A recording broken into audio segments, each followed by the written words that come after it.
మహేశ్వరి. అమ్మా ఇప్పుడు ఇక్కడ ఎలక్షన్ నడుస్తుంది కదమ్మా, ఇప్పుడు ఇక్కడ బీఆర్ఎస్ కాంగ్రెస్ బీజేపీలో ఎవరు గెలిస్తే బాగుంటుంది అంటారు? బీఆర్ఎస్ గెలిస్తేనే బాగుంటుంది. బీఆర్ఎస్లో ఇప్పుడు కాసాని జ్ఞానేశ్వర్ గారు ఉన్నారమ్మా, అంటే గట్టి పోటీ ఇవ్వగలుగుతారు అంటారు అందరికి? చేయగలుగుతా, చేస్తారు, చేయాలి, చేయాలి కూడా. అది మాకు సంతోషమే. బీఆర్ఎస్ వస్తే మాకు కూడా అనుకూలంగా ఉంటుంది. ఈ కాంగ్రెస్ వచ్చి మాకేం ఉపయోగం చేసినట్టు లేదు. అది అంటే ఇప్పుడు కాంగ్రెస్ గెలిచిందమ్మా, మొన్న రీసెంట్లీ గెలిచింది, అధికారంలోకి వచ్చింది. ఈ కొన్ని రోజుల ఈ కాంగ్రెస్ పరిపాలన ఎట్లుంది మీకు? ఏం మంచిగా అనిపిస్తలేదు మాకైతే. మేము కూడా ఒక రైతులమే, కానీ మాకైతే ఏం వచ్చినట్టు లేదు. నూనె సౌకర్యం లేదు, దానివల్ల చాలా నష్టపరిహారం, కానీ లాభం అయితే ఏం లేదు.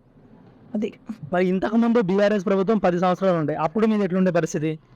అప్పుడు బాగుండే, వాటర్ ఉండే, మాకు చూడడానికి కూడా, తాగడానికి నీళ్ళు కానీ, ఇంటి ముందర నీళ్ళు కానీ అన్నీ ఉండే. ఇప్పుడు ఏం లేదు, దాని వలన వేస్ట్ అంత.